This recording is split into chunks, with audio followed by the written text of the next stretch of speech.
Ya, saya coba juga ya untuk merekam setiap event, jadi supaya nanti rekan sekalian bisa melihat kembali gitu ya, apa bisa mendengar kembali apa yang sudah saya paparkan. Atau mungkin tiba-tiba ada yang nggak bisa join gitu ya, atau mungkin udah telat ya. Nanti kita akan coba apa supaya dia bisa diputar ulang. Nanti kita coba upload salah satu platformnya seperti YouTube ya. Nanti kita coba akan, tapi kita akan limitasi, nggak bisa selamanya gitu ya. Misal sekitar sekitar sekitar 5 hari seperti itu ya, seminggu lah. Jadi nanti bisa dilihat ulang rekamannya. Nah, lalu misal ada yang nggak bisa join, lalu baru mendengarkan, lalu ada pertanyaan, itu silakan aja, nggak masalah gitu. Jadi saya usahakan supaya event ini jadi lebih fleksibel gitu ya, lalu juga bisa menangkap setiap apa yang saya share seperti itu.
Oke, saya coba share materinya, sudah terlihat.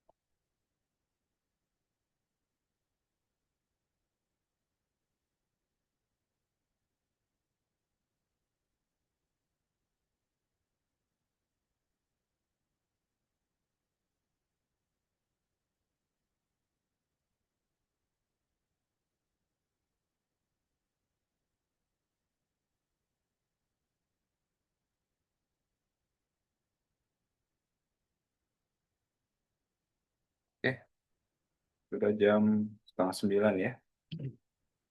Baik, mungkin eh, kan juga kita nggak mau ya ada mungkin ada janji atau meeting setelah event ini gitu ya. Jadi semoga kita bisa menyelesaikan tepat waktu dan kita bisa mendapatkan manfaatnya ya. Mendapatkan insight yang baru, knowledge yang baru dari sharing ini. Oke, jadi hmm, saya mulai aja ya. Assalamualaikum warahmatullahi wabarakatuh. Selamat pagi, rekan sekalian. Terima kasih sudah menyempatkan untuk join pada event ini ya. Memang lagi-lagi data integrity dan CSV yang saya bawakan dan Saya agak, berbeda dari yang sebelumnya mungkin yang, kita tahu, oke membawakan tentang apa, validasi, tentang apa namanya, kualifikasi infrastruktur, ya, prinsip atau dasar-dasar data integrity dan CSV seperti itu. Nah, kali ini saya coba akan bawakan tentang FDA warning letter karena dulu ketika saya awal belajar juga, terkadang ya, ingin tahu gitu ya, ketika kita apa ya, salah satunya ya preparation audit lah, kira-kira apa aja sih yang apa ya, menjadi, incaran para auditor atau inspektor ya. Nah ini saya coba cek-cek karena memang untungnya FDA, itu dia terbuka, bisa lihat, temuan-temuan yang pernah dilakukan dan itu memang real seperti itu dan ini, kita lihat warning letter-nya seperti apa, oke. Lalu, ya spesifik ya karena dulu role saya memang, walaupun sebagai IT tapi di QA dan saya, coba melihat computerized system ya, computerized system yang memang relate dengan GXP. Nah, dan itu memang, erat kaitannya juga dengan data integrity seperti itu. Jadi saya, melihat tuh ya, mencoba mengulas seperti apa, kayak gitu dan lalu how to resolve gitu kan. Nah itulah, cara dulu juga saya belajar, tanya pada forum online, juga pada, headquarter ya, set lain seperti karena memang kebetulan dulu saya, di, PMA. Jadi, ya ada set-set lain yang memang sudah, established ya di luar Indonesia gitu kan. Jadi saya menanyakan seperti apa nih kalau misalkan case-case-nya seperti ini gitu ya. Nah, makanya saya coba lagi nih untuk, menularkan ke rekan sekalian tentang sharing ini ya dari FDA warning letter gitu ya. Sepertinya, BPOM juga ada ya, tapi memang, temuan dari BPOM itu kurang spesifik, mengenai apa permasalahannya gitu kan. Karena yang, saya tahu dan tim tahu biasanya ya customer atau klien tuh menginfokan kami, "Ya nggak tahu Pak, bilangnya hanya untuk, dilakukan CSV aja," gitu, karena kita belum melakukan CSV.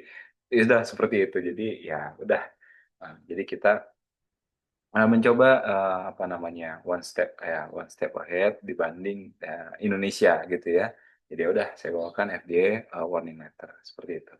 Oke, berikutnya agenda yang kita akan diskusikan pada kali ini ada 5 poin. Yang pertama ya pembukaan ya, lalu kedua prinsip dasar data integrity dan CSV, yang ketiga studi kasus ya, FDA warning letter ya pada intinya, lalu keempat kita akan mempelajari nih, langkah-langkah perbaikannya seperti apa gitu ya. Memang secara general juga memang nanti saya akan coba spesifikkan, baik verbal karena memang, lebih enak, lebih apa namanya, lebih enak bercerita, lebih enak ininya ya, apa menjelaskannya ya gitu ya. Kalau by verbal tuh. Baik, lalu terakhir adalah sesi tanya jawab. Nah, ini biasanya yang, apa ya, para partisipan, kenapa mengikuti ini karena ada, yang bisa ditanyakan sekalian gitu kan, itu boleh boleh aja, nggak apa-apa. Dan kebetulan karena kali ini memang kita pesertanya sedikit ya. Saya juga baru kali ini juga mencoba di hari Senin dan di pagi lagi, saya pengen tahu aja gitu, seperti itu. Nah hari ini kebetulan sedikit, jadi Bapak Ibu sekalian boleh bertanya, sebanyak mungkin, nggak apa-apa, selagi masih ada waktu ya, kita sampai dengan jam 10. Oke, jadi,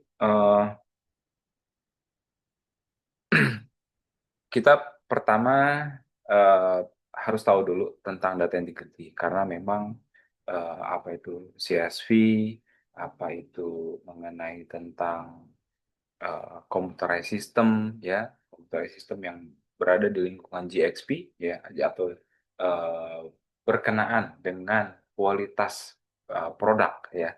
Nah itu harus dilakukan validasi dan ini erat kaitannya tentang data integrity. Makanya inilah yang menjadi payung daripada, apa namanya, kita melakukan CSV gitu ya. Jadi karena data integrity inilah. Jadi di awal mulanya, dulu itu kan ketika, kan teknologi semakin berkembang, lalu masuk ke, dalam manufacture atau pabrik. Nah, di situ sudah mulai tuh computerized system. Nah, sudah mulai computerized system dengan kecanggihan yang serba ya. Ada apa namanya user account-nya, lalu bisa dilihat apa namanya aktivitasnya ya. Ya pokoknya memang dari developer itu juga pasti ingin atau menginginkan hal-hal yang komplit lah ya. Ya.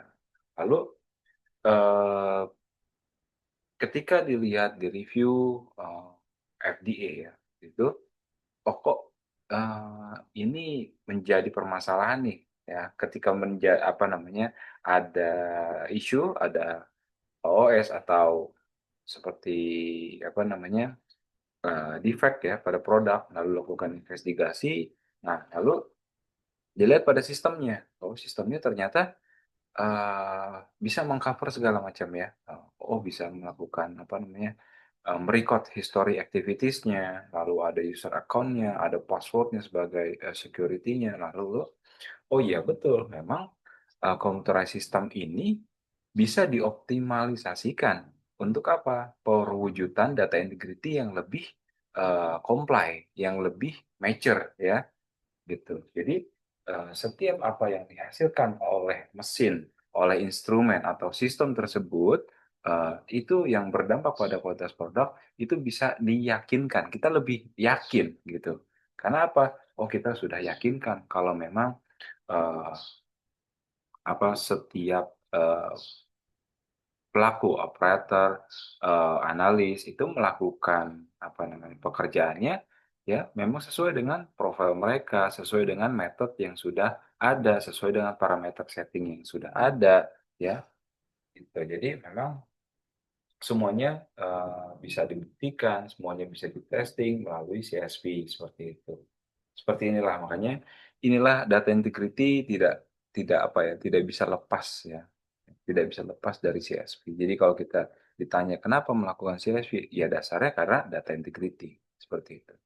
Oke, lalu apa itu data integrity? Yaitu jaminan bahwa data itu lengkap, konsisten, dan akurat selama siklus hidupnya. Jadi selama itu dia dibuat, ya, selama itu disimpan, ya, lalu di retain, di keep ya dalam sistem atau dalam lingkungan kerja kita, nah itu harus di apa namanya jaminkan bahwa memang datanya itu memang integritasnya terjaga seperti itu. Nah, ini jargon yang juga nggak bisa lepas, yang nggak bisa kita tinggalkan itu auto-plus. Jadi ada attributable, ada legible, contemporaneous, original, accurate. Nah, ada plusnya itu apa? Complete, consistent, enduring, available. Ya.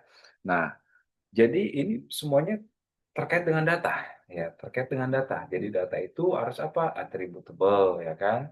Harus jelas, ya, siapa yang melakukan. Gitu. Lalu kedua, legible. Jadi legible itu dia terbaca. Ketiga, contemporaneous. Jadi eh, walaupun sudah dilakukan pekerjaan itu pada tahun 2025, ketika ingin dilihat lagi pada tahun 2030, itu datanya tetap sama seperti itu. Jadi pada saat kapan itu dilakukan contemporaneous, lalu original ya. Original itu kita apa namanya jelas ya mana yang memang dokumen master atau original, mana yang copy seperti itu. Itu harus jelas. Lalu berikutnya akurat ya. Akurat apa-apa yang sudah apa namanya yang dihasilkan, yang ditulis segala macam memang itu tidak ada kesalahan, tidak ada error, tidak ada hal-hal yang diragukan gitu. Jadi memang akurat, tidak ada yang dipalsukan juga seperti itu. Lalu komplit ya, ya. Eh, ketika berbicara data itu komplit, nah berarti salah satu contohnya adalah ketika kita berbicara data, yaitu seperti paging number. Nah, paging number seperti apa formatnya? Yaitu ada halaman satu dari berapa. Nah, itu salah satunya komplit.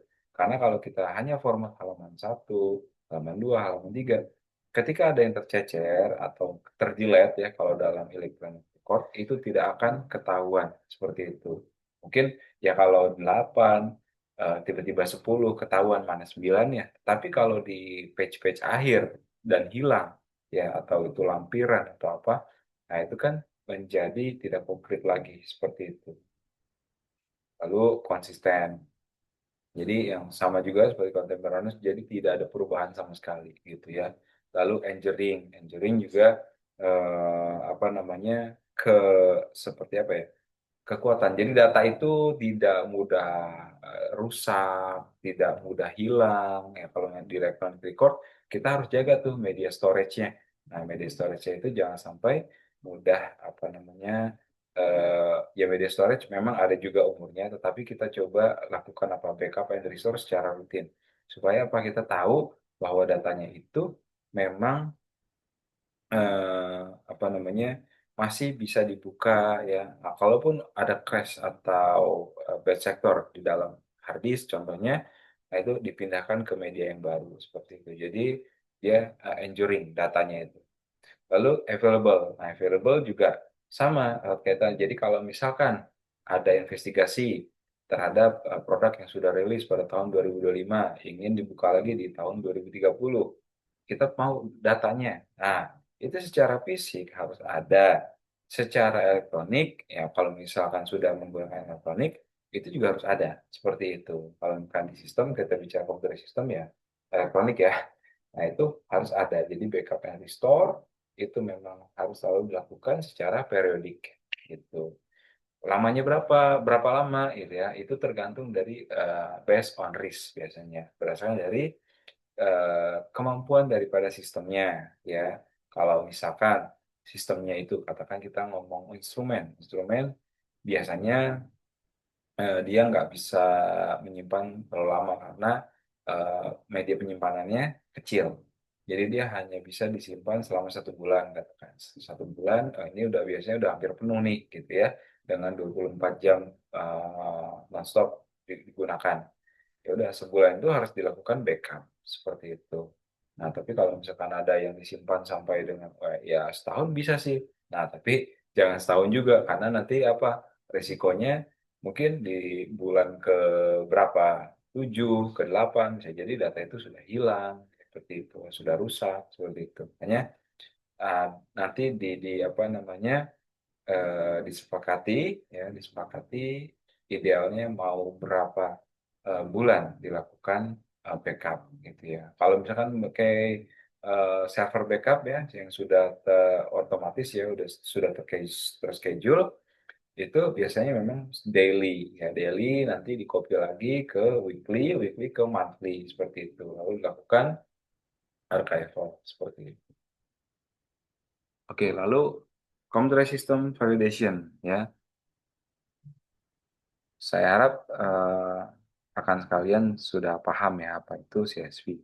Ya, tapi saya ulangi lagi ya. Jadi CSV adalah proses pembuktian terdokumentasi bahwa sistem komputer bekerja sesuai tujuan penggunaannya ya.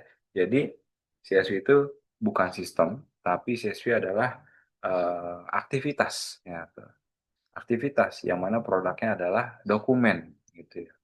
Nah, kalau zaman sekarang ada juga yang sudah melakukan electronic validation, jadi paperless ya, itu juga ada. Tapi intinya adalah dokumen produknya. Dan CSV adalah merupakan apa kegiatan aktivitas ya.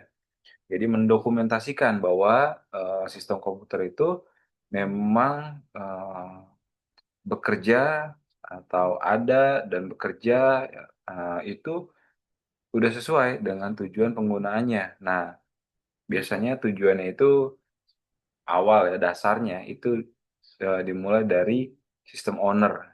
Kenapa?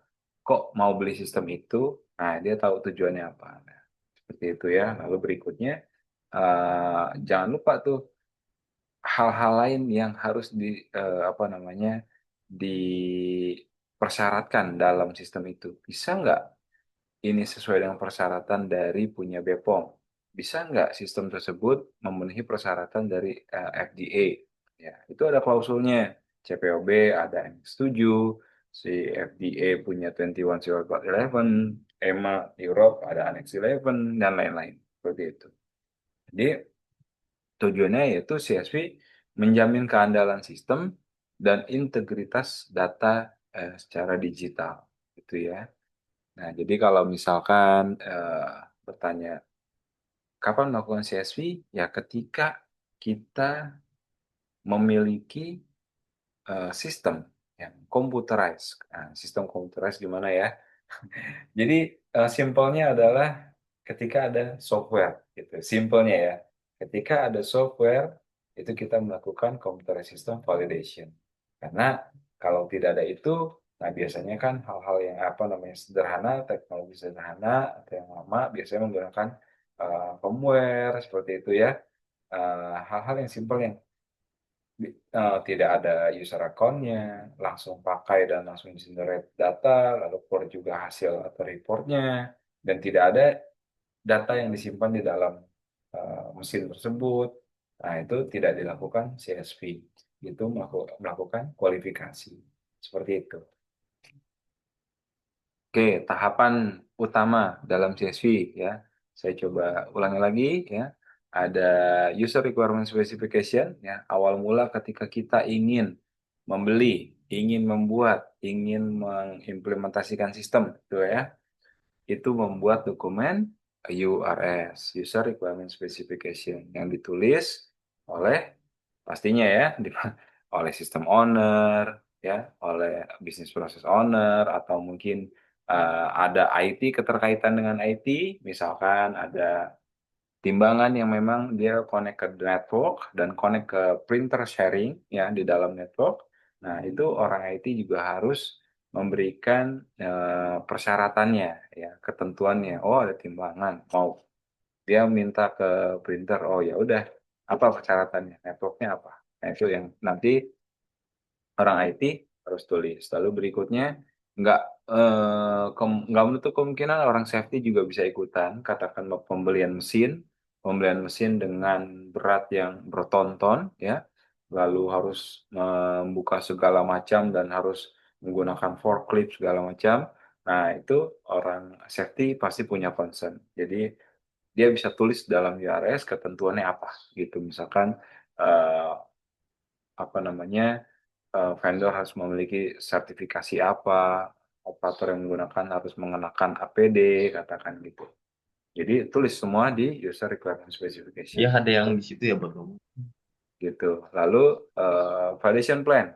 Nah, validation plan ini merupakan dokumen yang berisikan eh, tujuan melakukan validasi. Validasi sistem komputer tersebut. Itu lalu strateginya, lalu ada penilaian juga, biasanya ada initial risk assessment-nya juga di dalamnya. Lalu di situ ada pengklasifikasian sistem tersebut masuk kategori 1, 3, 4, 5 dalam gampang. Kayak gitu. Nah, nanti itu kategori per kategori tersebut juga menentukan dokumen apa yang nanti harus dihasilkan atau dibuat ya waktu kita melakukan CSV. Lalu ada FSDS ya, ini untuk kategori 4, ada Functional Design Specification yang menjelaskan secara teknis ya fungsi-fungsi daripada yang ada di dalam sistem ya, dijelaskan secara teknis. Nah, lalu desainnya juga, lalu desain ini kalau software desainnya seperti apa? Bukan seperti kalau mesin ya, kita tahu ada desainnya. Oh, ini bagian part-partnya ini seperti ini. Tapi kalau di dalam software desainnya ini kita lihat secara apa user interface-nya, lalu ada button-buttonnya, button-button tersebut connect ke dalam sistem, apalagi di mana back end-nya. Apakah dia ada connect ke database, lalu perintahnya apa, di database itu dia masuk ke query atau tabel apa, lalu disimpan di mana, seperti itu. Seperti itulah design specification. Lalu risk assessment ini merupakan dokumen yang saya bilang paling penting, paling penting karena risk assessment ini merupakan apa namanya uh, tolak ukur bahwa CSV tersebut bisa dikatakan apa namanya baik atau enggak. Saya bilang apa namanya apa kalau bilang Pak keberhasilan CSV itu apa? Ya sebetulnya gimana ya? Kalau setiap CSV itu tidak bisa diukur seperti itu karena setiap orang akan mempunyai result CSV yang berbeda-beda gitu. Tetapi yang paling baik adalah bisa mengcover semua critical thing yang ada di dalam sistem, ya. dan itu diuji. Jadi jangan sampai ada yang terlewat. Nah, jadi risk assessment ini menentukan gitu karena eh, di kajian risiko ini, dalam dokumen kajian risiko ini, ya kita bisa menilai misalkan timbangan disimpan di mana. Oh, simpannya di SD card katakan ya. SD cardnya itu bisa menimbulkan potensi kegagalan. Ya, bisa. Apa contohnya? Oke, oh dia tipenya speednya yang lama. Oh, kita butuh yang cepat. Kayak gitu. Terus dia ada kemungkinan crash. Bisa ada kemungkinan. Oh, berarti kita harus melakukan pemeriksaan apa namanya kesehatan si storage-nya ini secara periodik. Nah, itu kan jadi ketahuan tuh seperti itu. Terus apalagi misalkan, oh ini SD card-nya mudah dilepas nih. Jadi orang nggak bertanggung jawab juga bisa melakukan itu. Wah, berarti kita harus memodifikasi secara fisik. Bisa jadi ya, gitu ya. Bisa jadi kita kunci jadinya. Jadi hanya orang tertentu yang bisa membuka SD card tersebut. Nah, hal-hal seperti itu tuh yang ada di risk assessment. Nah, nanti cabangnya tuh nanti akan dites di mana? IQ, OQ, PQ gitu. Jadi semakin apa ya, ya semakin banyak juga bukan tolak ukur keberhasilan ya, karena nanti terlalu banyak aktivitas overkill yang memang tidak berdasarkan tidak berdasarkan dari critical think yang ada dalam sistem gitu. Oke, lalu kita ke IQ ya, berikutnya di IQ. Dokumen IQ seperti yang kita tahu itu mengecek instalasi, konfigurasi ya, dan dokumentasi, kelengkapan dokumentasi seperti itu. Lalu OQ ya, dan VQ. Terakhir ada validation report. Nah, ini validation report biasanya dibarengi atau juga bisa ditambah juga dengan traceability matrix. Tapi tidak pun tidak apa-apa, tapi memang sebetulnya traceability matrix itu sangat bermanfaat untuk apa namanya ngecek apakah dalam user requirement specification ini sudah di cover semua atau belum. Karena ketika ada yang kita menemukan ada yang belum di cover, itu kita bisa ulang lagi validasinya dengan menambah addendum. Jadi bukan nggak semua ya. Jadi apa yang belum, nanti kita akan buat lagi addendum. Cuma kan perlu lagi protokol tersebut di approval, di review, di approval. Jadi menambah waktu lagi. Oke, lalu validation report. Validation report merangkum daripada semua aktivitas ya. Kita mulai dari summary dari URS-nya, lalu validation plan-nya. Apakah ada perubahan dari validation plan ya ketika melakukan serangkaian aktivitas ini gitu ya. Kalaupun ada, nanti di summary kan di dalam validation report ya, yang final. Seperti itu. Lalu risk assessment apa biasanya sih kalau di version report hanya laporan aja seperti itu, apakah ada penambahan dari user requirement specification. Kadang-kadang user atau ya orang ketika membuat URS belum kepikiran, tapi ketika melakukan risk assessment, oh iya harusnya itu penting, itu nggak masalah, tambahkan di dalam risk assessment ini gitu, nggak masalah walaupun tidak ada di dalam poin URS gitu. Lalu IQ, OQ, dan PQ apakah ada deviasi atau tidak? Seperti itu. Lalu apa itu FDA warning letter ya? Mungkin eh, kan sekalian sudah ada yang tahu ya. Kalau dari farmasis, ya, apoteker sudah tahu lah. Tapi kalau untuk yang teknis engineering atau IT ya, yang belum apa ya, belum terpapar GXP ya, belum terpapar tentang manufacturing atau pabrik farmasi, ya mungkin belum tahu ya. Jadi warning letter itu surat resmi dari FDA, ya, Food and Drug Associate. Kalau di Indonesia itu BPOM-nya ya, yang menandakan adanya pelanggaran serius terhadap CGMP atau Current Good Manufacturing Practice ya, ketentuan-ketentuan kaidah-kaidah tentang manufacture ya. Lalu atau peraturan lainnya ya kalau ada. Nah, apa nih kalau misalkan kena ya ini biasanya memang akan dikenakan apa namanya diberi surat peringatan, tapi ada beberapa kali ada beberapa tahapan ya. ketika memang ketika warning letter itu tidak diindahkan, tidak diperbaiki ya, itu nanti akan berakibat pada penahanan produk, larangan impor maupun juga ekspor ya. Lalu reputasi produk, reputasi company buruk ya, dan bisa kehilangan lisensi atau dicabutlah ininya ya izin operasionalnya gitu. Seperti itu. Jadi kalau di Indonesia ada sertifikat apa CPOB-nya. CPOB dapat baru apa namanya boleh ya melakukan produksi dan boleh diedarkan seperti itu. Oke, jadi studi kasus yang pertama ya, kita masuk langsung ke studi kasus. Nah, jadi contohnya ada di Zhejiang Huahai Pharmaceutical.co.limited. Eh,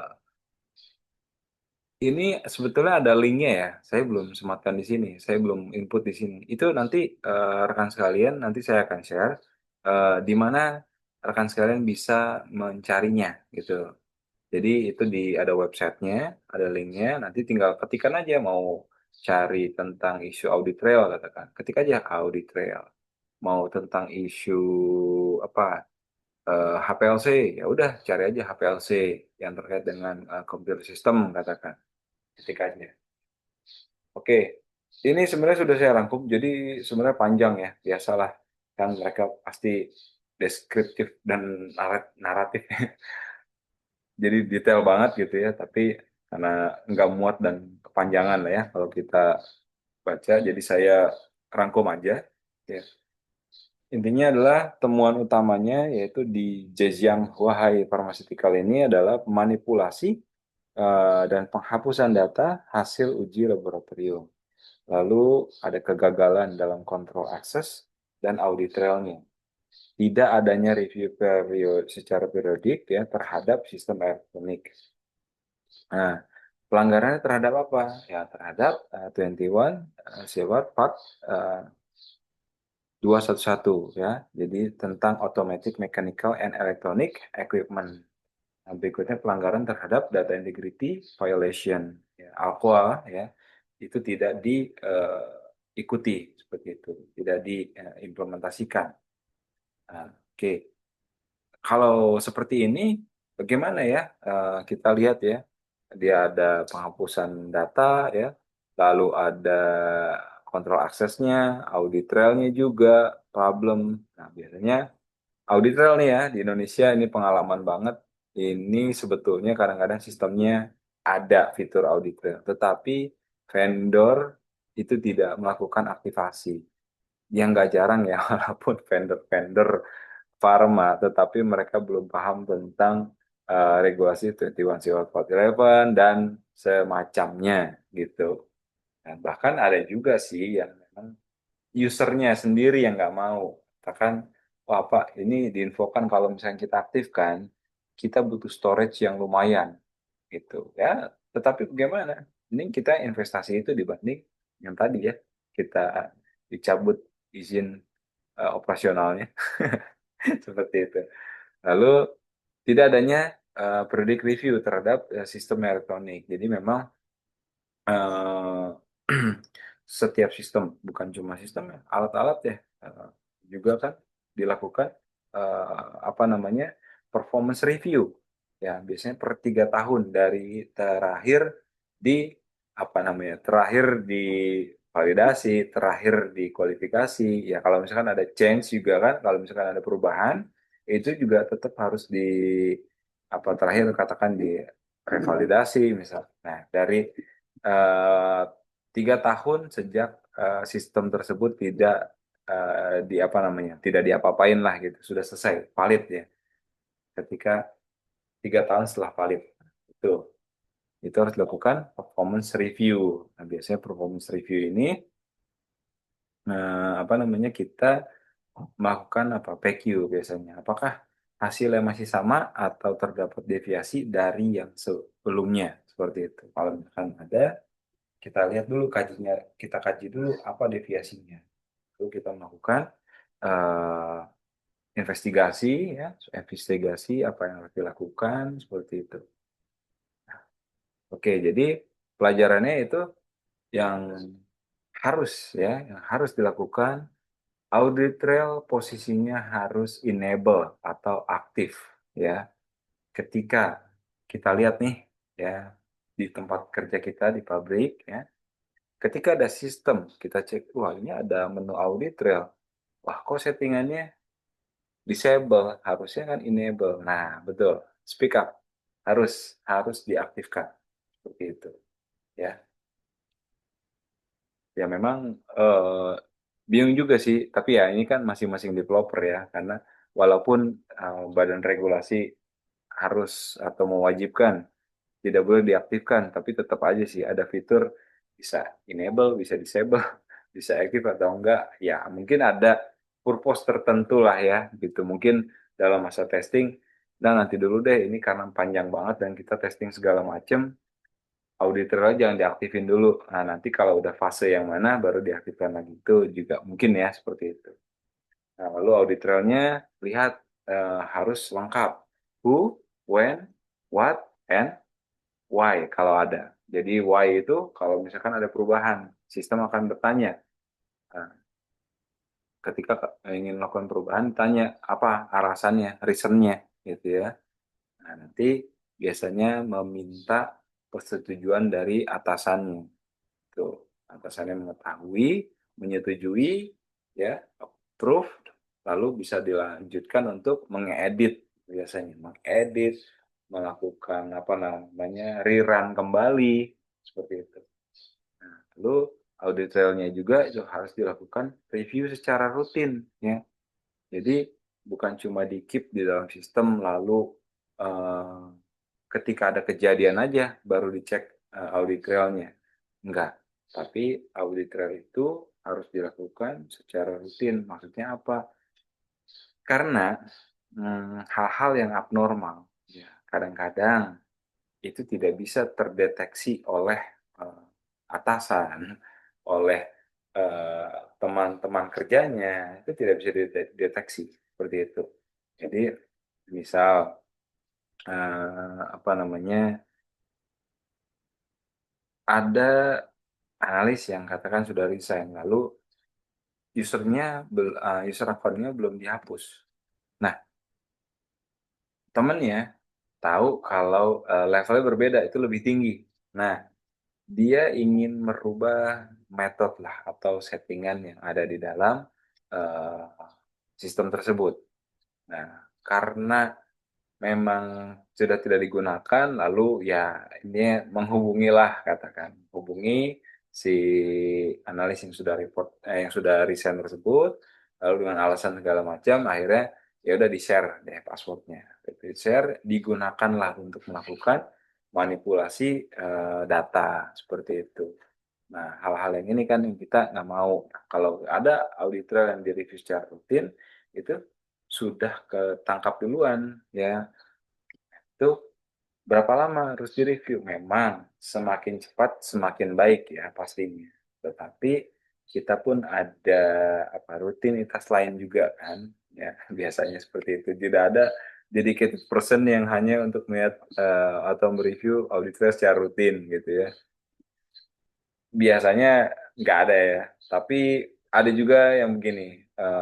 Setiap kali mau melakukan apa namanya generate report ya itu ada apa namanya audit trailnya gitu. Jadi dilihat memang audit trailnya tidak ada manipulasi. Itu juga bisa. Jadi setiap kali melihat kita kita melihat report lalu ada dilampirkan audit trailnya juga itu bagus karena memang secara apa namanya real time ya kita lihat reportnya kita lihat audit trailnya tidak masalah. Tapi eh, sistem kebanyakan menyimpan aja, menyimpan gitu. Makanya dilakukanlah secara periodik, secara manual. Kita generate dari periodik ya, secara periode tertentu. Nah, itu kita lihat apakah ada aktivitas yang abnormal atau enggak gitu. Seperti itu. Lalu pelajaran berikutnya, validasi sistem harus mencakup keamanan data ya. Pada sistem harus mencakup keamanan data dan akses pengguna. Nah, jadi memang CSP ini orientasinya adalah data. Ketika ada data dibuat, ketika ada data disimpan ya, itu kita langsung oh ini CSV gitu ya. Dan kita harus apa orientasinya data itu harus terlindungi gitu. Nah, pertama kita pelajarin dulu datanya itu formatnya apa? Seperti itu. Data itu isinya apa? Nah, datanya isinya apa? Tadi kita harus melihat alpha plus tadi gitu. Nah, apakah data ini dirancang sudah memenuhi Alpha Plus atau belum gitu. Seperti penyimpanannya kita udah tahu belum dia tuh original apa copy atau reprint lah ya. Lalu apakah dia bisa menampilkan operator yang melakukan, lalu apakah ada date and time-nya, seperti itu. Jadi Alpha Plus itu udah ke situ, kita lihat ke data tersebut gitu ya, penyimpanannya kemana, seperti itu. Lalu nanti di luar data, kita cek security sistemnya. Ya, seperti kalau di sini tuh ada di sistem ini ada user akun individual nggak sih gitu. Apakah satu akun dipakai rame-rame? Nah, kalau satu akun dipakai rame-rame ya sudah tidak comply dengan data integrity gitu. Nah, hal-hal itu harus dites walaupun ada tapi harus dites. Katakan, oh levelnya end user atau analis tidak bisa tuh menggunakan fitur untuk mengakses ke penggantian metode, perubahan metode yang sudah disimpan oleh supervisor atau level tertentu. Seperti itu harus dites gitu ya. Jangan-jangan cuma tulisan aja level-level, tapi ternyata bisa-bisa aja tuh akses yang lainnya gitu kan. Jadi gagal lah sistemnya gitu ya. Jadi harus seperti itu. Nah, berikutnya juga kita cek ke keamanan data, misal, oh ini sistemnya terkoneksi ke server. Wah, itu bagaimana tuh keamanan datanya? Karena kan ada pengiriman nih, pengiriman data ya, dari klien ke server. Menggunakan apa? Oh, menggunakan WiFi, pakai pakai LAN, LAN atau apa. Nah, itu nanti dilihat ya kan secara infrastruktur supaya data itu tidak berubah atau kalau misalkan lagi dikirim, lagi saving, ya. Saving atau apa namanya uploading atau lagi sending ke server. Tiba-tiba, mati lampu. Katakan UPS-nya tidak ada UPS tapi tidak berfungsi. Nah, itu bagaimana tuh? Ya, apakah datanya tersimpan ke lokal PC ya ke di PC klien tersebut ataukah hilang seperti itu. Kan masih sending ya, belum kesimpan di dalam apa server gitu. Apakah eh, apakah hilang katanya? Nah, itu kita harus tahu, makanya harus diuji seperti itu. Nanti kalau kita sudah tahu keterbatasan dari sistem tersebut, nah kita jadi merasa lebih aman, jadi lebih apa namanya, lebih sudah tahu, oh ya kalau pada saat sending data ke server tiba-tiba mati lampu itu dari lokal PC. Nah, itu di mana tuh tersimpannya tuh? Nah, jadi kan kita sudah makin pede kan, confident, udah tenang nggak masalah itu nggak rusak. Nah, tapi pun kalau rusak, nah berarti kan ada apa aktivitas tambahan mungkin menghubungi supervisor ya kasih tahu itu kan ada ini juga kan ada audit trailnya juga sebagai bukti kalau memang dia tuh eh, statusnya apa lagi mengerjakan apa dan sedang datanya sedang dikirim ke server tiba-tiba mati lampu mati listrik. Nah, itu meminta kepada supervisor untuk melakukan katakan rerun apa namanya melakukan rerun lagi, melakukan penimbangan ulang lagi kah, ya segala macam. Nah, itu nanti tinggal dibuat reportnya seperti itu. Kalau data itu tidak ada atau hilang dengan nomor-nomor sekian. Jadi ketika kalau ada nomor sekian ketemu itu apa namanya hal salah kalau karena sudah dilaporkan gitu. Seperti itu. Jadi lebih clear ya. Gitu. Oke, kita beranjak ke studi kasus 2. Ada berapa studi kasus? Saya ambil 5 ya. Nah, oke, berikutnya di Somerset uh, Therapeutic. Semua ini tahun 2025 ya. Jadi masih baru-baru ya. Oke, temuannya apa? Yaitu pengujian ulang sampel tanpa dokumentasi penyebab. Nah, itu yang tadi ya, barusan saya ceritakan. Lalu, file elektronik mudah diubah tanpa jejak audit atau audit trail. Nah, lalu tidak ada prosedur formal untuk backup dan restore data. Nah, ya, ini banyak sekali nih yang belum melakukan apa namanya pendokumentasian. Ya. Nggak punya prosedur, nggak punya dokumentasi pada saat kita melakukan backup dan restore. Ya. Oke, berikutnya pelanggarannya apa? Yaitu melanggar 21 CFR Part 211 ya. Point 194 ya. Ini tentang laboratory record ya. Lalu 21 CFR Part 211 dot 68 ya, yaitu tentang automatic mechanical and electronic equipment. Oke, nah apa nih yang bisa kita ini pelajari ya? Jadi kalau ini juga ya saya coba ulang, saya runut ya. Kalau misalkan rekan sekalian menemukan hal-hal yang memang seperti ini, temuan ya pastinya kita melaporkan ya ke KAPA supaya tercatat di dalam KAPA ya.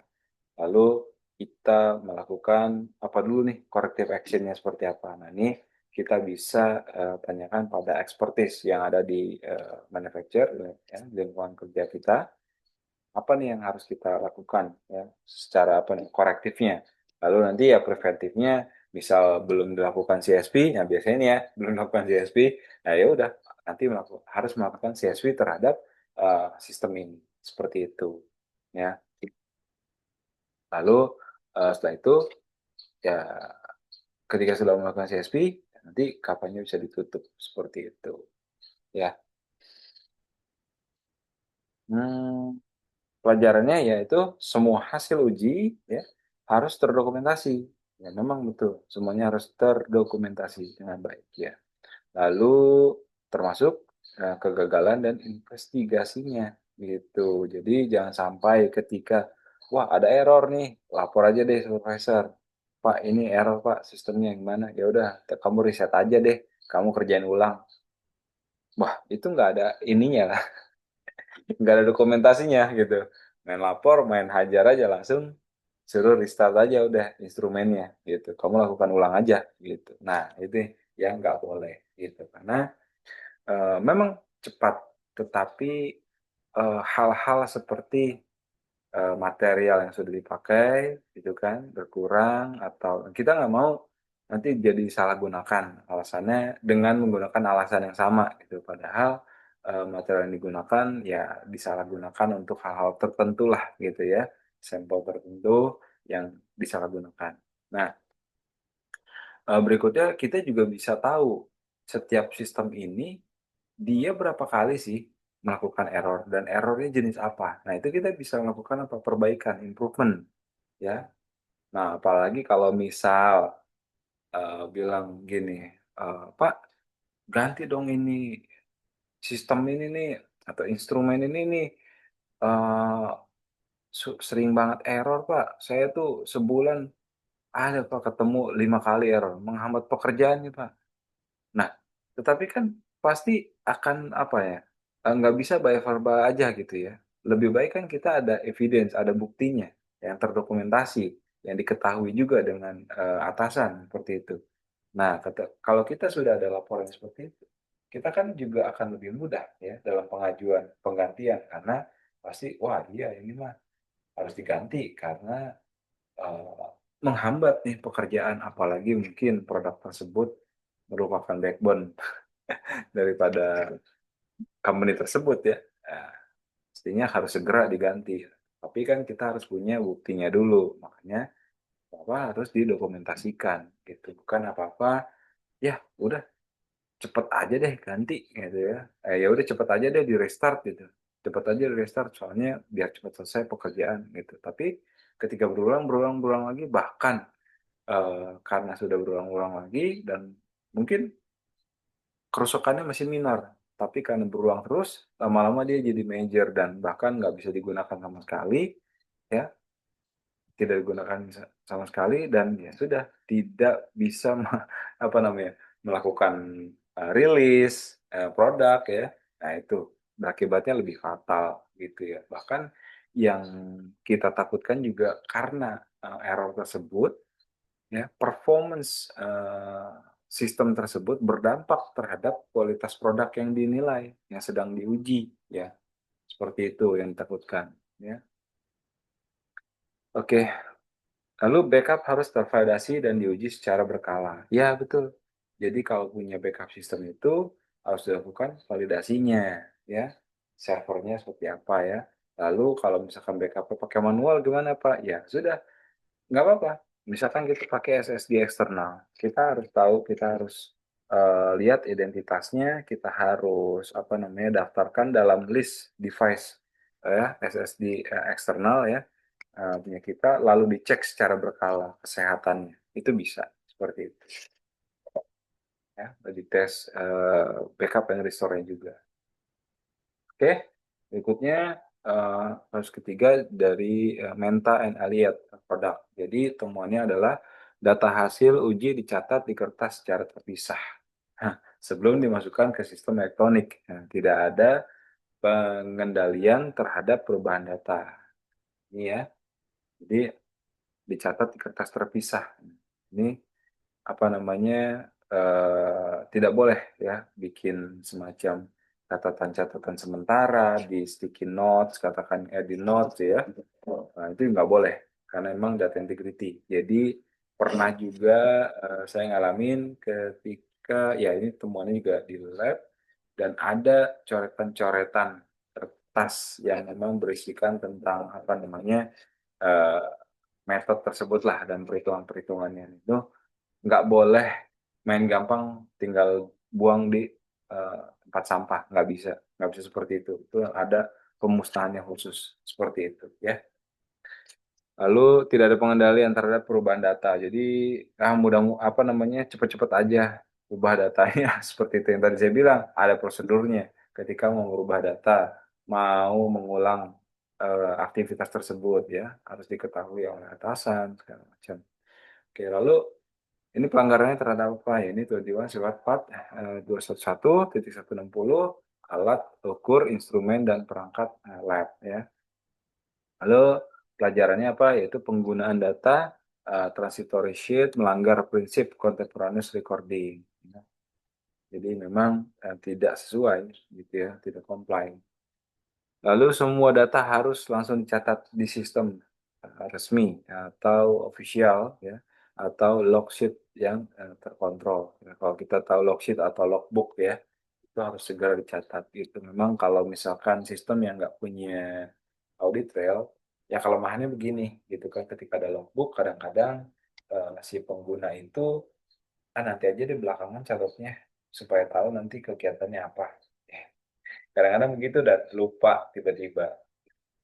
Bisa seperti itu. Itulah kekurangannya. Makanya kalau sudah pakai sistem, begitu end user pakai, sudah tercatat semuanya. Nah, itu tidak ada lagi tuh hal-hal yang lupaan, gitu ya, terlewat. Oke, kasus keempat di NWL Netherlands Service BV, ya. Lalu temuan utamanya kegagalan dalam validasi software kontrol produksi, validasi software ya. Eh, Tidak ada dokumentasi URS, test evidence yang memadai. Oke, pelanggarannya ya ini sama juga di automatic mechanical electronic equipment. Tapi 21 sifat pada event juga masuk sih sebetulnya. Tapi berdasarkan dari data yang tercatat di sini sih, gitu ya tentang guidance automatic mechanical and electronic equipment dan 82070 ya. Oke, ya apa yang harus kita lakukan? Nah, perbaikannya kita lihat nih. URS, IQ, OQ, PQ juga harus tersedia ya dan sesuai dengan gampang. Kadang-kadang yang kita tahu kualifikasi sudah dilakukan oleh vendor IQ, OQ, tapi tidak ada URS, tidak ada apa namanya PQ bahkan mungkin atau hal lainnya dalam CSV yang tadi saya katakan di awal tentang dokumen apa saja yang harus ada dalam ketika melakukan CSV gitu ya. Ada URS, ada variation plan, ya, ada risk assessment, ya, gitu, sampai dengan validation report.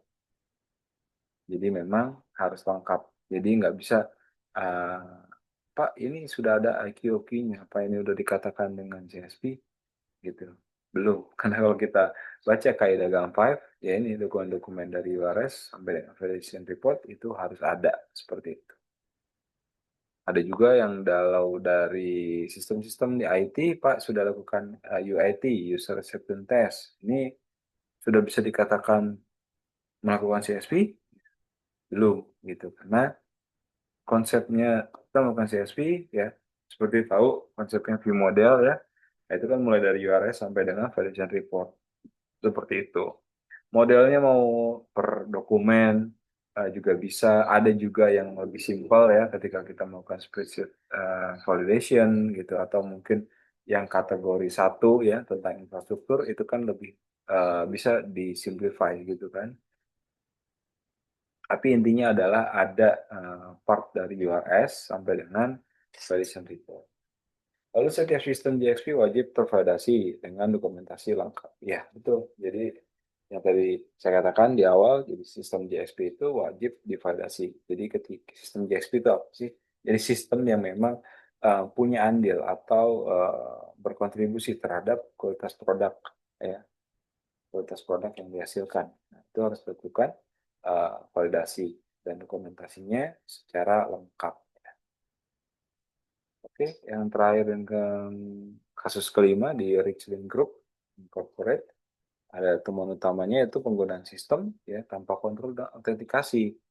Lalu tidak ada audit trail aktif pada sistem produksi, tidak lakukan verifikasi perubahan sistem.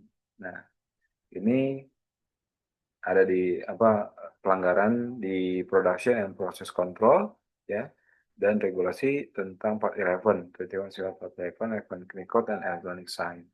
Tuh. Oke, lesson learn-nya access user ya harus dikendalikan. Jadi maksudnya ketika ada fitur user access, nah itu kan biasanya secara individu. Oke, berarti harus diimplementasikan individual user account. Berikutnya uh, leveling atau manajemen, ada end user, katakan ada superiornya, ya, manager sampai dengan yang ditentukan. Bahkan kalau misalkan kalau ada vendor membutuhkan akses tersebut, nah itu dibuat apa levelnya, gitu. Jadi memang harus dikontrol, gitu, harus dikontrol. Terus di review juga ada user access review, seperti itu. Lalu auditor wajib mencatat semua perubahan data yang tadi ya. Nah, kita harus aktifkan dan harus ada who and what ya. Bahkan ada why itu lebih bagus. Seperti itu. Oke, lesson learned dari semua yaitu data integrity dan CSV tidak dapat dipisahkan ya. Lalu audit trail dan control access adalah fondasi utama. Semua sistem harus tervalidasi sebelum digunakan. Review secara berkala dan training itu sangat penting untuk kepatuhan secara berkelanjutan. Ya,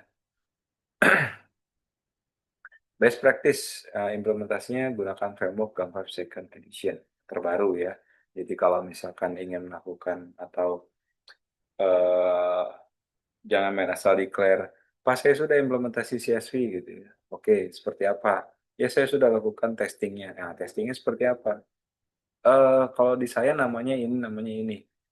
Hmm, ya pakai jargon sendiri lah ya, gitu kan. Tapi ketika dilihat juga isinya, ya memang tidak sesuai dengan kaidah GAM5 gitu ya. Itu bukan CSV gitu, karena memang harus sesuai dengan guideline.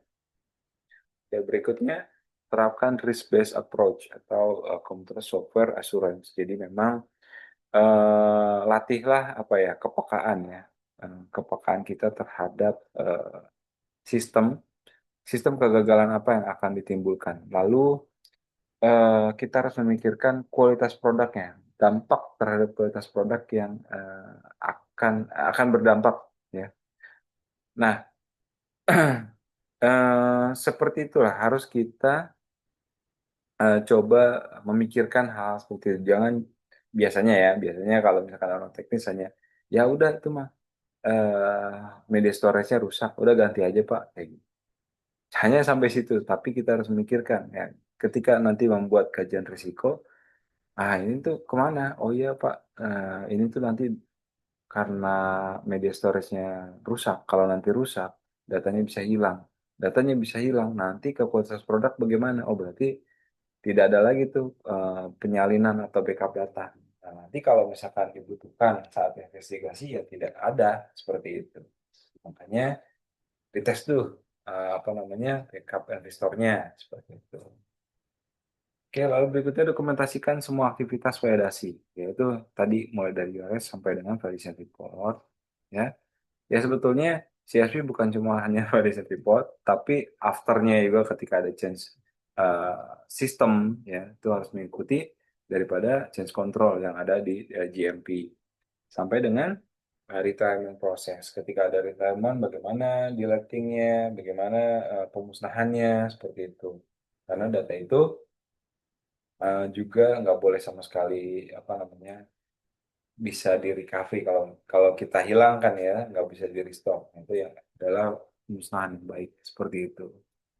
Lalu berikutnya lakukan self inspection dari integrity. Ini eh, dari warning letter ini kita bisa apa namanya collect kasus per kasus. Lalu kita bisa cek tuh ke site kita, kira-kira ada nggak yang mirip-mirip atau potensi. Nah, ini kita harus melakukan perbaikan. Jadi lakukanlah self inspection, gitu ya. Seperti itu. Lalu pastikan ya traceability antara URS test dan report itu semuanya apa namanya nyambung dan komplit. Kadang-kadang kan ketika buat URS lalu kita melakukan testing lalu reportnya ini mau di trashback ini nggak nyambung. Nah, karena sebetulnya semuanya itu dalam dokumen CSV itu semua berkaitan. Gitu ya. Oke, terakhir tentang FDA Warning Letter ini dapat menjadi bahan pembelajaran penting ya, yang tadi saya katakan. Lalu kepatuhan terhadap data integrity dan CSV itu bukan hanya untuk audit, tetapi untuk menjaga mutu produk dan keselamatan pasien. Yang terakhir yaitu integrity is another project.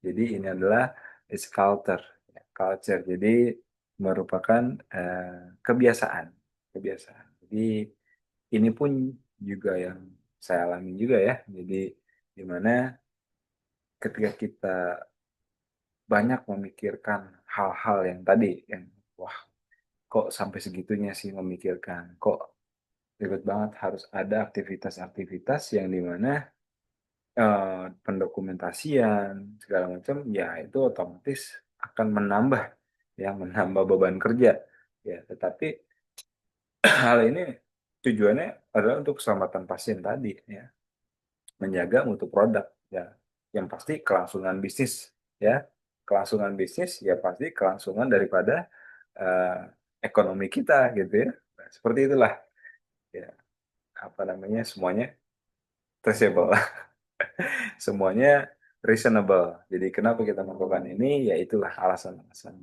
ya. Jadi integrity ini bukan cuma Pak kita lagi ada AI project nih kita harus begini-begini ada campaign segala macam. Ya itu bukan hanya sekedar project, bukan hanya sekedar campaign yang ya oke tahu ya kita harus melakukan itu tapi setelah itu tidak dilaksanakan, tidak diterapkan dalam keseharian ya. Nah, ini yang nanti pasti akan capek ketika kita apa namanya melakukan memang tidak berdasarkan dari kemauan kita. Oke, itu aja ya dari saya. Kira-kira di sesi tanya jawab ada yang mau ditanyakan. Kita masih punya setengah jam lagi. Ya, Pak Fajar. Iya. Ya, ini Sofyan dari PT Novel. Izin Oh, bertanya. boleh, Oke, boleh. pertanyaannya yang pertama itu adalah saya masih sebetulnya masih bingung ya untuk apa bedanya antara OQ dan PQ di software. Kalau misalkan di hardware kan simple ya. Jadi kalau OQ itu ya berarti kan fungsi-fungsi dari interface-nya kita tes dengan performanya. Nah, Iya, kalau software itu sendiri, cara kita ngebedain, oh ini OQ-nya software, oh ini PQ-nya software. Nah, itu keywordnya apa sih cara gampangnya untuk membedakan itu? oke, Terus baik. yang Hmm. kedua terkait validasi keamanan data. Hmm. Bapak kan tadi bilang kalau keamanan data itu kan harus divalidasi dan juga diuji secara berkala ya. Iya. Nah, untuk validasinya sendiri yang kita tes itu sejauh mana dan untuk yang kita tes secara berkala itu sejauh mana juga apa aja apakah hanya ngetes oh ini berhasil di backup, oh berhasil data nggak hilang nih kalau misalkan kejadian mati lampu masih proses sending, data kesimpan di lokal, nanti ketika connect lagi dengan server, dia akan otomatis kekirim.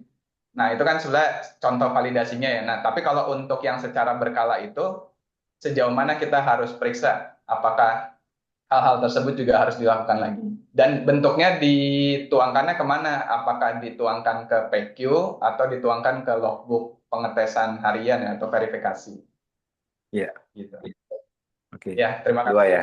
Oke, saya jawab dulu Ya. ya. Perbedaannya antara OQ dan PQ, jadi untuk OQ itu, keywordnya itu kita bisa melakukan negatif testing. Ya, jadi misalkan range suhu dari 0 sampai 10 ya, harusnya di set seperti itu, 0 sampai 10. Tapi kita bisa tes -1 katakannya, lalu di atas 10 ya, itu kita tes. Nanti respon dari sistem itu seperti apa? Itu dilakukan di OQ. Ya, negative testing. Jadi seperti itu. Lalu berikutnya kalau itu ya kan secara operasional ya, operational qualification. Nah, tetapi memang keywordnya ada di situ. Kita mau melakukan negative testing atau apa ya, stress testing lah seperti itu ada di OQ. Nah, kalau untuk PQ itu melakukan pengujian memang secara eh, apa namanya real as operational activities gitu ya. Jadi sesuai dengan SOP ya. Si operator melakukan login, lalu apa menyalakan sistem, lalu nanti login menggunakan user ID password yang sudah terdaftar, lalu dia memilih apa namanya parameter setting atau resipi yang sudah ada, gitu ya. Lalu dia masukkan apa namanya materialnya, lalu dia melakukan running ya. Nah, jadi memang kalau itu sesuai ya sesuai. Tapi kalau di OQ itu katakan user ID passwordnya kita coba kita kan udah setting passwordnya itu minimal 8 karakter kita coba deh 5 karakter bisa nggak keluar nggak itu apa kita tetap masuk nggak ada nggak notifikasi yang keluar nah seperti itu di OQ seperti itu ya.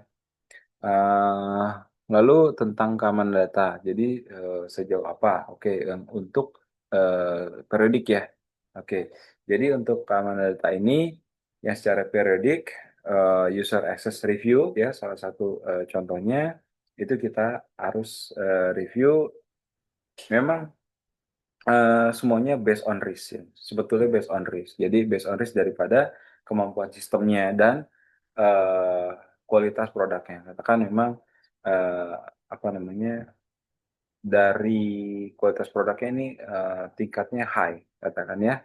Wah, ini jangan sampai nanti ada produk yang rilis ya dan itu kita apa kecolongan ya bahasanya kecolongan jadi ya sudah kita itu lakukan per bulan aja deh gitu per bulan aja ya reviewnya boleh seperti itu tapi memang idealnya ya kalau nggak terlalu cepetan atau kelamaan itu biasanya per 6 bulan sih itu biasa dilakukan per 6 bulan seperti itu lalu di mana dokumentasinya nah untuk user access review ini eh, saya gambarkan by verbal ya.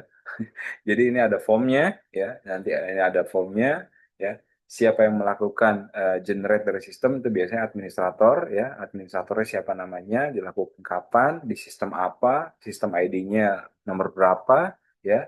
Lalu dia tampilkan user access yang ada ya di screenshot semuanya gitu kan sebagai apa namanya lampiran ya, dan evidence. Nah, di form tersebut eh, berlanjut lagi nanti ada semacam kuesioner. Kuesioner itu nanti akan menanyakan apakah ada user yang apa namanya tidak aktif tetapi masih ada dalam sistem. Nah, misalnya dijawab ya, ya kan. Lalu nanti apa di kolom berikutnya? Apakah sudah diperbaiki atau di delete ya? Nanti ya sudah dilakukan, tapi kita harus dokumentasi di screenshot bahwa memang akun tersebut sudah di delete. Biasanya sih diaktifasi dulu ya, diaktifasi dulu. Jadi mungkin kalau apa namanya akun tersebut atau orang tersebut mau baik lagi ya ke apa namanya balik kerja lagi ya ke tempat kita bekerja, nah itu nanti tinggal diaktifasi aja gitu. Tapi kalau tidak ada pilihan itu ya di delete aja gitu. Nah, kita sudah di delete nanti ada evidence-nya ya di di apa namanya lampirkan lagi final list of user access review. Lalu apakah ada pengganti apa namanya perubahan privilege, katakan yang tadinya analis dia jadi supervisor gitu. Berarti kan ada yang dirubah tuh ya, ada yang dirubah. Kalau misalkan ada yang tidak sesuai, ya sudah nanti didokumentasikan dalam situ gitu ya. Memang harusnya ketika ada perubahan tersebut itu harusnya sudah dilaporkan, tetapi ya suka ada aja deh di lapangan pada saat user access review baru bisa kita temukan gitu. Ya, seperti itu. Apalagi ya, keamanan data untuk backup dan restore. Katakan juga yang tadi ya sama ya, backup dan restore per 6 bulan juga idealnya. Lalu sama juga didokumentasikan dalam form juga. Jadi ada biasanya sih satu form ya, backup dan restore. Ada juga di dalam situ untuk apa namanya archival ya, archival itu juga ada juga. Jadi ya next step daripada backup ya gitu ya. Nah, untuk backup itu siapa yang melakukan, lalu source ya, source filenya ya, path source-nya lah ya, directory source-nya, apa namanya, alamat sumber ya, alamat sumbernya di mana, lalu tujuannya disimpan kemana ya, itu harus apa namanya terlampir eh, dalam screenshot ya. Lalu berikutnya ada berapa banyak filenya ya, itu harus disertakan juga. Lalu file size-nya ya, mau itu dia ya apa yang byte, bit itu harus jelas ya. Itu harus paham juga ya, nanti salah lagi ya. Pokoknya itunya harus jelas gitu. Jadi memang sudah dilakukan backup ya dari source ke final source gitu, ya, destination source sorry. Nah, itu dilampirkan. Nah, begitu juga ketika melakukan restore. Nah, restore dari mana? Katakan oh kita ambil dari SSD eksternal dengan apa namanya serial number sekian sekian sekian gitu ya. Nah, mereknya apalah gitu ya. Terus mau di restore ke dalam sistem mana? Nah, katakan di PC apa? Oke, lalu disimpan di mana? Seperti itu. Berapa size-nya? Gitu. Seperti itu. Lalu apakah restore itu sampai dengan pembukaan file? Ya, evidence itu sampai pembukaan file. Kalau dia report, misalkan dalam bentuk .pdf, ya udah .pdf-nya kebuka, .xml-nya kebuka. Kalau dia bentuknya masih raw data, lalu ya udah kita buka eh, aplikasinya, kita buka raw data tersebut, apakah masih bisa dibuka? Seperti itu. Seperti itu. Ada lagi?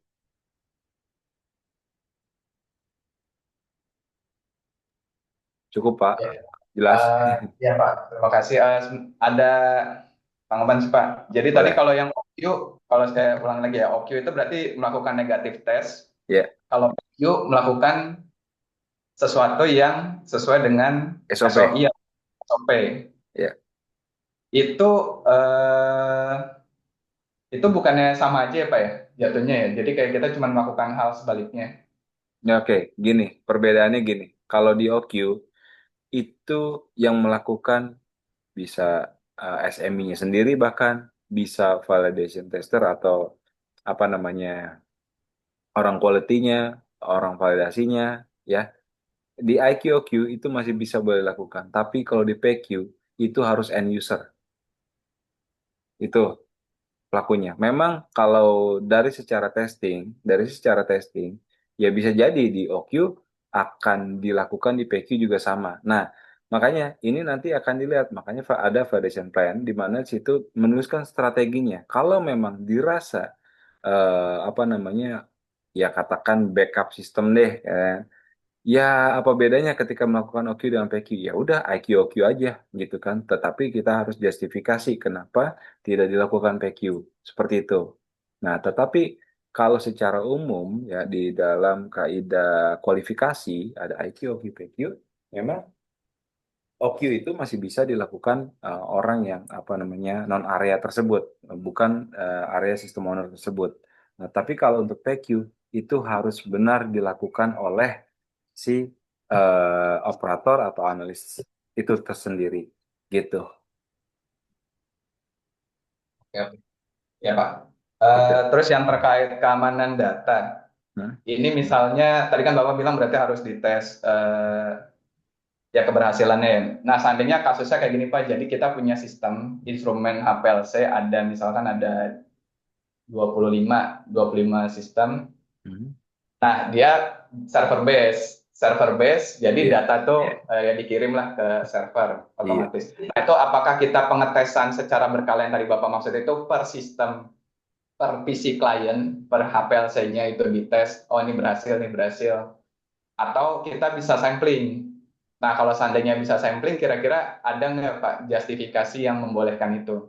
Iya, karena dia server base kan. Karena jadi data yang dihasilkan di klien itu semuanya kan tersimpan terpusat di server kan, Pak. Iya, betul Pak. Iya, jadi kita hanya melakukan backup hanya yang ada di server aja, nggak perlu. Kalau misalkan memang yang di lokal juga ada, katakan dia duplikat lah ya. Ya kita yang kita anggap apa namanya secara resmi datanya hanya yang ada di server gitu. Ya sudah. Jadi yang di server itulah yang kita lakukan backup and restore. Nggak perlu yang ada di klien-klien itu. Seperti itu. Kalau standalone Pak, Kalau standalone ya satu-satu. berarti satu-satu. Satu-satu. Oke, oke. Pak, maaf Pak, satu lagi Pak, satu lagi. Ya, Ini eh, seandainya nih kita punya sistem di mana ini yang terkait audit trail Pak, iya, terkait audit trail sama level access. Nah, kita punya sistem, ada satu sistem yang dia nggak punya fitur level access, bukan ada fitur level access ya. Ada iya. fitur level access tapi Oke. terbatas cuma beberapa aja. Iya. Nah, berarti kan kita nggak bisa per orang atau misalkan satu akun dipakai rame-rame. Nah, itu kira-kira pencegahannya supaya data integrity ini tetap terjaga terkait isu level access ya terutama itu kira-kira gimana Pak Hmm. menurut Bapak Pakai logbook. pakai logbook? Iya, karena karena itu ada apa namanya limitasi sistemnya kan. Jadi eh, apa namanya yang tadi, walaupun ada audit trail, tetapi apa user akunnya dipakai rame-rame ya, Iya betul. digunakan rame-rame, nggak bisa individual. Ya udah, berarti kan kita tidak akan apa namanya, tidak traceable. Ya, ketika ada audit trail, ya, tetapi siapa yang melakukan, itu kan kita tidak tahu. Kita tidak tahu. Yang tadi persyaratan audit trail itu kan who, when, what, ya. Nah itu Hmm. kan who-nya aja udah nggak sesuai, udah nggak masuk persyaratan. Makanya nanti ke logbook aja seperti itu. Disarankan Hmm. pakai logbook gitu. Tetapi tetap ya hal ini harus apa namanya didokumentasikan gitu. Ya mulai dari mana? Ya ketika kita melakukan CSV, kita tahu hal ini menjadi deviasi. Ketika deviasi ya sudah menjadi apa namanya hal yang kalau misalkan belum tervalidasi ya nanti ada di conclusion dari validation summary report. Kalau misalkan sudah digunakan ya nanti bisa masuk ke apa langsung masuk ke apa ya udah nanti apa corrective actionnya ya kan lalu berikutnya ya preventive actionnya apa pakai logbook atau ya mungkin korektifnya ya harus pakai logbook dan lalu melihat juga produk yang sudah dirilis seperti apa. Lalu berikutnya preventifnya mungkin kalau memang sistem tersebut sangat amat kritikal ya dalam satu apa namanya company Bapak nih. Lalu ya mungkin lakukan apa upgrade version atau mengganti instrumen seperti itu. Ya, jadi pencegahannya tetap pakai logbook, tapi harus ada proses ke yang punya software yang punya akses lebih banyak ya Pak, gitu maksudnya Pak ya, kurang Betul, lebih. harus ada perbaikan. Oke, ya terima kasih ya Pak. Sama-sama. Yang lain ada? Oh, agak sepi ya yang bertanya ya. Sudah makin paham ya.